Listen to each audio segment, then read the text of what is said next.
안녕하세요. 미니TV 오신 거 환영합니다. 여러분 일요일도 잘 보내고 계신가요? 제가 이번에 읽은 책은 바로 이 책입니다. 걷는 생각들이라는 책인데 오원지음 매경출판사에서 펴냈습니다. 저자분이 산책을 하시면서 산책에 관한 여러 가지 글들을 적어 놓으셨는데 그 중에서 제게 와닿았던 부분들 몇 가지 간추려서 읽어 드릴게요. 단순함은 우주의 힘. 솔직히 말하자, 난 이제 거창한 것을 이야기하는 것이 너무 별로다. 모든 것이 불분명한 그리고 다분히 현실적인 요즘, 일부 사람들의 거대한 꿈을 위해 나의 작은 삶이 무시되는 폭력이 싫다. 가진 자들에 대한 냉소라든가 성공하지 못한 사람의 변명이라고 말하고 싶다면 뭐 그렇게 말해도 상관없다. 나는 작은 것들을 사랑한다. 소심하기 때문에 작은 것들을 사랑한다. 그래서 아무나 하는 권태로운 생산성 없는 산책을 사랑한다. 헬렌 켈러의 에세이 사흘만 볼 수 있다면에서 그녀는 1시간 남짓 숲을 산책하고 온 친구에게 무엇을 보았는지 물었고 친구는 특별한 것이 없다고 시큰둥하게 대답한다. 그녀는 이 책에서 사흘만 세상을 볼 수 있다면 무엇을 할 것인지를 써내려간다. 처음으로 하고 싶은 것은 숲으로 오랫동안 산책을 가는 것이다. 둘째 날은 미술관과 박물관을 보고 셋째 날은 사람들이 일상을 살아가는 평범한 도시를 보고 싶어 한다.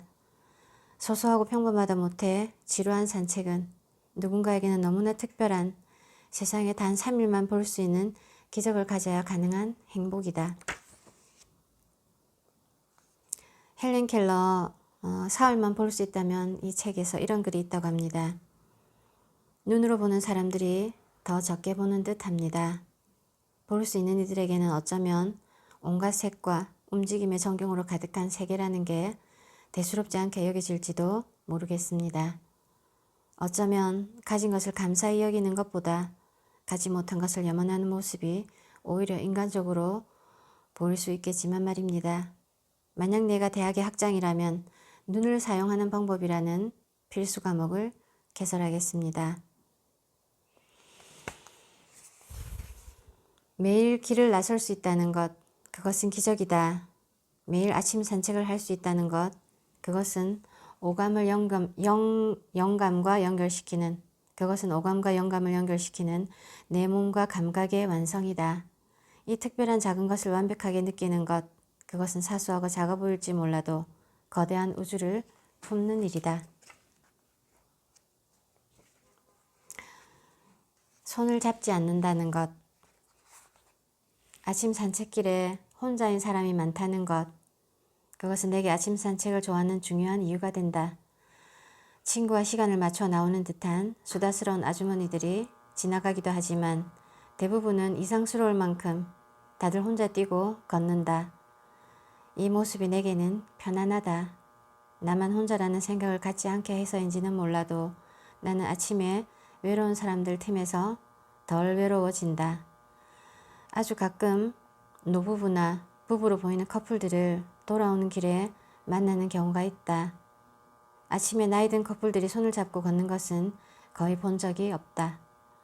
이와 달리 오후나 밤의 산책길에는 로맨틱 코미디 같은 풋풋하고 설레는 청춘의 연애부터 연륜이 느껴지는 중년의 사랑, 세월과 감동이 더해지는 노년의 애정까지 사랑의 다양한 아름다움이 길가의 반딧불쇼처럼 펼쳐진다.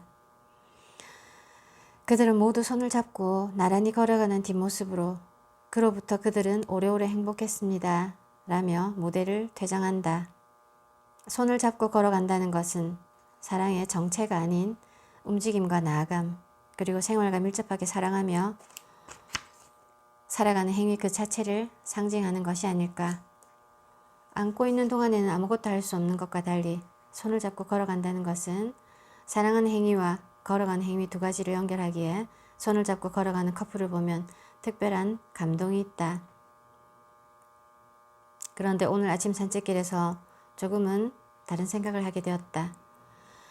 멀리서 전혀 다정해 보이지 않는 할아버지 할머니가 걸어오고 있었다. 속도가 상당히 느리다. 대부분 맞은편에서 나를 향해 걸어오는 이들은 나의 속력과 상대방의 속력이 합쳐져서 빠르게 스친다. 누군지 인식할 필요조차 없을 만큼.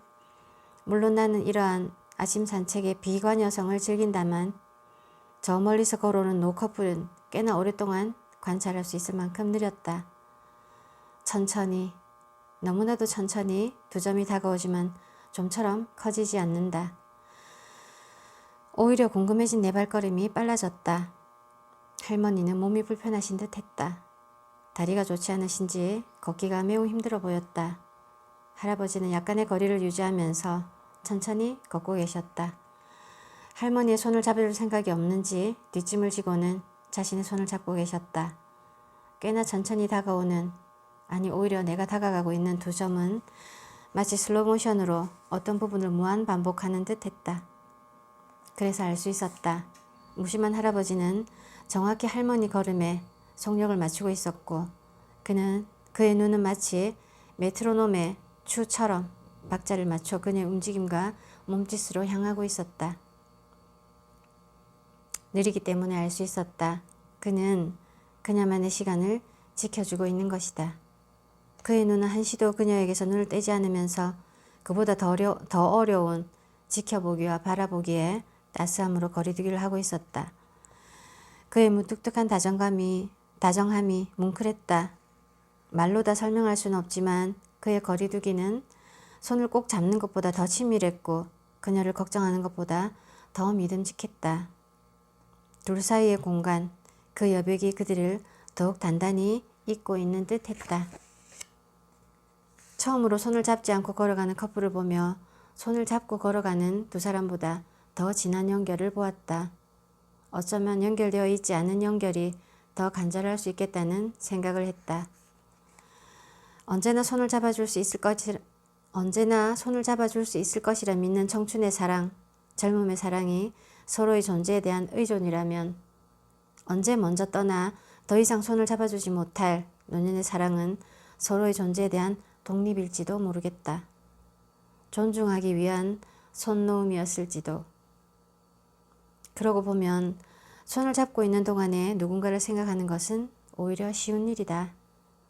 손을 놓은 상태에서 누군가를 생각하는 것은 육체의 메인 인간이라는 한계가 있는 존재에게는 더 노력해야 가능한 일인지도 모른다. 나는 느릿한 두 점을 지나왔다. 그리고 뒤를 돌아보았다.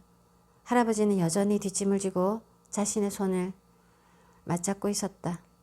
그의 손에는 안쓰러운 그녀에 대한 연민과 세월을 향해 견뎌온 자신에 대한 사랑이 느슨하게 교차하고 있었다. 누군가의 손을 잡는다는 것, 그리고 누군가의 손을 잡지 않는다는 것, 그 연결의 애잔함을 눈으로만 확인하려는 나의 어리석음의 한계를 환하게 본 아침이다.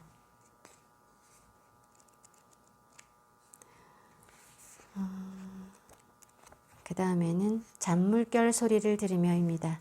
잔물결 소리를 들으며. 니체는 잘 알려진 산책 신봉자다. 병약한 그가 할 수 있는 운동은 많지 않고 성격도 지랄 맞았음에 틀림없으니 친구도 별로 없었을 것이다. 사회를 그렇게 비판했으니 불러주는 곳도 없었을 것이 당연하고 그에게 선택지는 산책뿐이었을지도 모른다. 칸트 역시 오후 5시면 철저하게 산책을 나가는 산책 마니아였다. 헨리 데이비드 소로우는 그냥은 몰라도 월든 호수의 산책으로 모든 것이 설명된다. 니체에게 산책은 창작의 시간이었다. 상상과 공상, 생각의 정리가 산책하는 동안 일어났다. 방랑과 그림자라는 책을 썼을 때 겨우 며칠만 빼놓고 전부 다 길을 걷는 중에 도중에 생각났으며 6권의 공책에 연필로 휘갈겨 썼다네 라고 고백했다. 뿐만 아니라 즐거운 지식에서는 책, 인간, 음악의 가치와 관련된 우리의 첫 질문은 다음과 같은 것이다. 그는 걸을 수 있는가? 라고 말했다. 칸트의 산책은 습관과 운동이다. 놀랍게도 허약 체질인 칸트는 시계 같은 정확한 생활로 80살까지 장수하게 되는데 모든 루틴 중 새벽 5시 기상과 오후 5시에 1시간 동안의 산책 그리고 한 끼의 식사가 수명을 연장하는 건강을 위한 단련의 시간이었다. 헨리 데이비드 소로우의 산책은 사랑의 시간이었다. 그는 사람들의 사랑을 받지 못했다. 살아생전 유명하거나 대단한 사람이었던 것도 아니고 많은 저서를 남기지도 않았다. 그의 첫 책인 콩코드 강과 메리맥 강에서 보낸 일주일이라는 책은 1000부를 찍은 1쇄에서 300부만 팔려나가 나머지를 모두 떠안아야 했다. 그는 오로지 자연 속에서 자신을 사랑했다. 숲은, 호수는, 새벽 공기는, 작은 열매들과 새들을 만나는 그의 산책은 자신을 사랑하는 가장 확실한 방식이었다. 걷는다는 단순한 행위가 누군가에는 운동이고 수련이며 누군가에는 영감의 시간이고 누군가에는 자신의 존재를 사유하는 시간이었다. 모두가 다른 것이 정상이다. 그래서 아름답다. 자신만의 산책을 즐기자. 헨리 데이비드 소로우가 이런 말을 했다고 해요. 잔물결 소리에 귀 기울이는 사람은 무슨 일이 있어도 절망하지 않으리. 절망하지 않는다.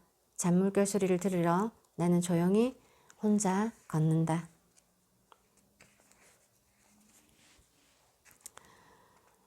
제목, 그녀에게. 어제 오후 협력사 미팅을 위해 광화문의 한 좋은 빌딩을 방문했다. 미팅이 끝나고 1층 로비에 내려와 건물을 나서기 전에 잠시 화장실에 들렀다. 화장실 문을 열자마자 대성통곡에 가까운 울음소리가 내 인기척에 뚝 그쳤다. 화장실은 고작 2칸이어서 울음의 출처를 의심할 여지가 없었다. 그 한 칸의 여자는 내가 빨리 떠나주기를 그리고 억지로 쑤셔 삼킨 울음을 토해내기를 바라고 있다는 것을 해본 사람은 알 수 있다. 화장실에서 대성통곡을 해본 사람은 무례하지만 무죄인 이 침입자가 어떻게 해줬으면 하는지를 너무나 잘 안다. 나는 손을 빨리 씻고 건조기에 잠시 손을 넣었다 빼고 나서 일부러 큰 소리로 휘를 또각또각하며 화장실을 나왔다. 아무것도 모르는 척 무심히 누군가 왔다가 나간 듯하게 그렇게 해줘야 할 것 같았다. 누구에게도 들키고 싶지 않았을 그녀의 보이지 않는 자존심을 지켜주고 싶었다. 어제의 장면이 오늘 아침까지 계속 머릿속에 남아있다. 여자의 울음소리로 유추해보면 기껏해야 30대 초반일 것 같았다. 어제는 내 일로 정신이 없어 별로 생각하지 못했던 그녀의 울음소리가 오늘 아침 걷는 길에서 또렷이 떠올랐다. 회사를 옮길 때마다 회사 화장실에서 변기 뚜껑을 덮고 그 위에 앉아 얼마나 많이 울었던가. 지금 생각해보면 이유도 가지각색으로 참 다양하다. 남자 때문에 울고, 상사 때문에 울고, 평가 때문에 울고, 기억도 안 나는 어떤 이유로 울고, 화장실에서 새어나오는 울음소리는 장소가 장소인 만큼 진한 향기가 있나 보다. 이토록 잊히지 않는 이 말이다. 여기서 이 저자분이 그 화장실에서 울고 있었던 그녀에게 글을 쓴 게 있는데 읽어드릴게요. 그녀에게 주제 넘지만 언니가 한마디만 해줄게. 화장실에서 우는 건 정말 잘한 일이야. 내가 남들 앞에서 많이 울어봤는데 절대 도움이 안 되더라. 너의 뒤에서 너를 찌르는 사람은 너의 눈물을 닦아주고 티슈를 주며 등을 토닥여주던 사람일 가능성이 많아. 허세와 웃음으로 만났던 사람에게 너는 기대를 하지 않았을 테니까. 어쩌면 배신이나 상처는 기대의 그림자일 거야. 다른 사람이 나와 같기를, 나를 더 많이 이해해 주기를 바라는 기대를 조금은 덜어내는 게 좋을 것 같아. 내가 많이 울어봐서 하는 말인데 넌 참 대견하고 기특하구나. 화장실에 와서 혼자 울 줄도 알고 내가 40이 되어 습득한 인생의 지혜를 넌 이미 알고 있으니 박수를 쳐주고 싶다. 나는 안구 건조증이 심해 이제 눈물이 잘 안 나. 너도 나이가 들면 안 울게 될 거야.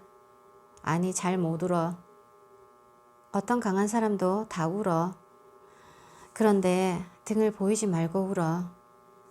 그리고 화장실에서는 가능하면 울지 마. 세균이 엄청 많거든. 휴대폰도 가지고 들어가지 말라잖아. 다 울었으면 눈 부은 거 걱정하지 말고 손을 깨끗이 씻도록 해. 남들 시선보다 너희 몸에 세균이 안 들어가는 게 더 중요하니까. 그래도 굿잡. 잘했어. 지나가던 오지랖 언니가.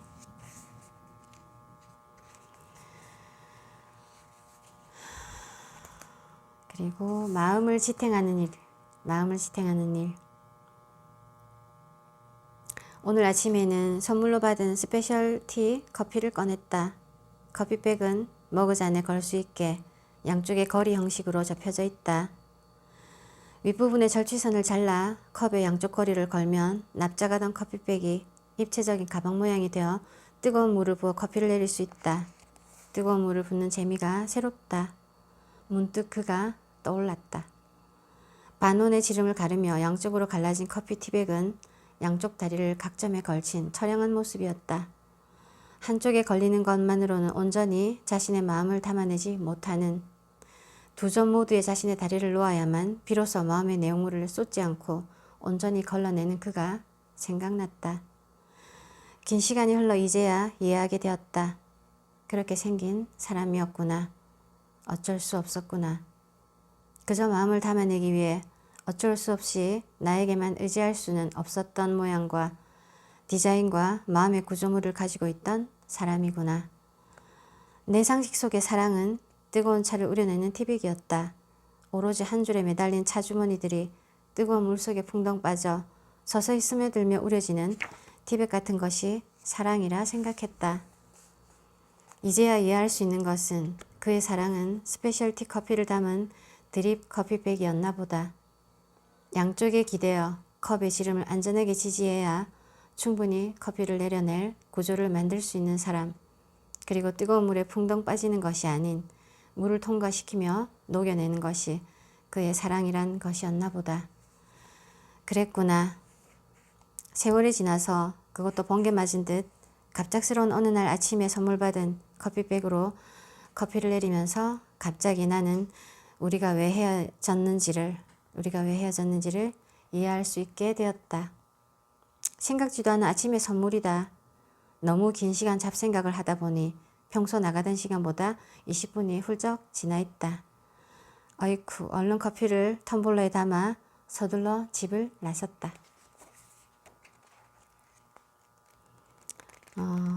책의 제일 뒷부분에 있는 에필로그 부분을 읽어드릴게요. 여행의 끝자락이자 새로운 시작점에서 코로나 시대 여행은 이렇게 가상여행이었으면 좋겠다. 산티아고 순례길에 가고 싶다면 그 길을 상상하며 우리 동네를 걸었으면 좋겠다. 실리콘밸리에 가고 싶다면 판교를 걸어도 되고, 싱가포르의 가든스 바이 더 베이에 가고 싶다면 마곡의 서울식물원을 가고, 프랑스 몽생 미셸에 가고 싶으면 선유도 공원을 가서 걸었으면 좋겠다.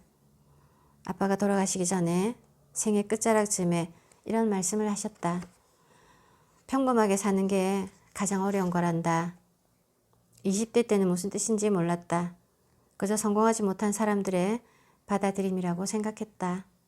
그리고 마지막 그의 생을 정리하는 순간에는 좋은 마무리라고만 생각했다. 30대 때는 생각할 겨를도 없고 생각할 필요도 없었다. 위너가 되기보다는 루저가 되고 싶지 않았으니까. 그런데 40대가 되고 산책길에 오를 때마다, 그래, 매번은 아니지만 종종 나는 그가 혼잣말처럼 내뱉던 평범함에 대해 생각한다.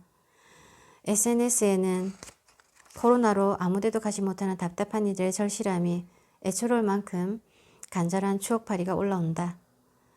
과거의 여행 사진으로 세계 지도를 채울 수도 있을 것 같다. 많은 사람이 이 말도 안 되는 상황에서 경제적 정신적 어려움은 물론 우울을 겪고 있다. 그럼에도 불구하고 한 가지 희망을 떠올리자면 인간이 움직이지 않자 자연은 회복되기 시작했다는 점이다. 부자나 가난한 사람이나 구분 없이 마스크를 쓰고 자신의 미모도 부도 자랑하지 못한 채 한강공원이나 둘레길이나 동네를 걷는다. 평범하게 산다는 것은 어찌 보면 세상을 뒤집을 정도의 바이러스의 위력이 있어야만 만들어낼 수 있는 어려운 것인지도 모른다. 모든 특별함이 당연한 것이 평범함의 사회. 평범해도 괜찮은 시대를 꿈꾼다. 800km의 산티아고 순례길 여정과 800km의 동네 산책길 여정이 똑같이 취급받는다면 그때부터 평범함은 선택의 문제가 된다. 아니 어쩌면 내가 이루지 못한 것이라 시작했는지도 모르겠다. 평범함을 특별함으로 바꾸기 위해. 여행의 말미쯤 나는 오히려 산티아고 순례길을 지워나갔다. 그리고 그 자리에 평범한 한강의 철교와 벤치와 새와 꽃과 나의 생각들로 채워나갔다. 처음 산책길을 나설 때 나는 내가 너무 엉망이라고 생각했다. 도저히 뭔지 모를 뒤죽박죽된 일상에서 이렇게 살다가 죽는 것인가에 대해, 늙는다는 것에 대해, 그리고 점점 더 그럭저럭 살아가는 평범함에 대해 참을 수 없는 우울함을 안고 걸었다. 참을 수 없어서 걸었다. 이거라도 해야 할 것 같아 걸었다. 약 1년의 산책길 끝에서 돌아보니 나는 평범함을 배웠다. 평범함이란 단어 속에 녹아있는 살아가는 힘, 외로움을 견뎌내는 힘, 그리고 또박또박 걸어가는 힘이 결코 작은 것이 아님을 배웠다. 그리고 특별해 보이는 어떤 삶도 평범함이라는 단단한 얼음들이 대부분이며 물 위로 한두 개씩 보이는 빙산일 뿐이라는 것을 알게 되었다. 아침 산책길 위에서 나는 가장 특별한 나를 만났다. 마음껏 상상하고 마음껏 대화하고 마음껏 노래 부르고 마음껏 나로 존재하는 평범한 산책이 특별해졌다. 그것은 타인에게 특별할 필요 없는 나의 특별함이자 나의 평범함이다. 그의 마지막 말의 의미를 물어보기에 나는 너무 어렸다. 그의 마지막 순간과 비슷한 나이가 되어가는 지금의 내가 그의 말을 유추해 본다면 평범함은 매일의 일상을 살아간다는 것이다. 그 자체가 선물이고 그러한 사실을 깨닫는 것은 쉽지 않다는 의미였을 것이라 생각해 본다. 인생의 마지막 순간을 직감하며 죽음 앞에서 그는 매 순간의 평범함에 대해 감사했을 것이다. 그리고 아내에게 우리 좋은 시절은 다 살았지 않은가 라며 마지막을 정리했으니 그의 평범함은 좋은 시절이었다. 가상여행의 평범함을 특별하게 만들어줄 시작점이 되면 좋겠다. 누구든 어디든 가고 싶은 산책길을 정해놓고 마음껏 걸었으면 좋겠다. 파랑새는 내 옆에 있다는 사실을 이 길에서도 또는 저 길에서도 발견할 수 있다. 긴 여행이었고 짧은 산책이었다. 814km를 걷고 난 후 나의 평범함은 특별했고 특별함은 평범했다. 내일 아침 산책이 기대된다.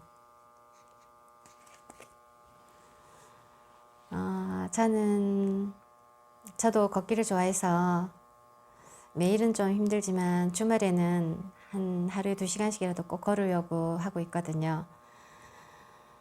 예전에 한비아님 책 읽고 걸어서 여행하는 도보 여행에 대해서 막연하게 꿈을 가진 적이 있어요. 근데 지금껏 실천하지 못했고, 그런데 이제 50이 넘고 이 책을 이번에 읽으면서 더 늦기 전에 꼭 한번 해보고 싶다는 생각이 간절해져서 친구한테 물어봤거든요. 갈래? 했더니 고맙게도 흔쾌하게 가자고 하더라고요. 그래서 지금 당장은 좀 어렵지만 올해 가을에라도 한번 우리나라에 또 좋은 걸을 수 있는 길들이, 이쁜 길들이 많이 생겼잖아요. 한번 실천해보고 싶은 그런 계획을 하고 있습니다. 여러분도 이 책 읽어보시면 산책이 훨씬 더 즐거워지실 것 같아요. 한번 읽어보시기를 권합니다. 제 영상 오늘 여기까지고요. 다음에 또 다른 책 읽고 찾아뵐게요. 감사합니다.